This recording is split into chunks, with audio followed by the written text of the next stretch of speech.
Habang hindi po tayo makaporma sa gawaing pang-garden mga planters, ay gumawa po tayo ng simple bed para sa ating mga anak. Yan, okay? At pagkatapos niyan, gumawa po tayo ng project ng ating anak sa school, miniature house. So ito po yung simple bungalow type na miniature house na ginawa po natin para sa project ng ating anak. Yan po.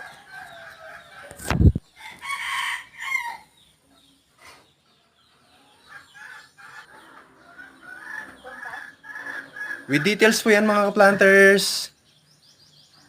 Yan. A simple house para sa project ng ating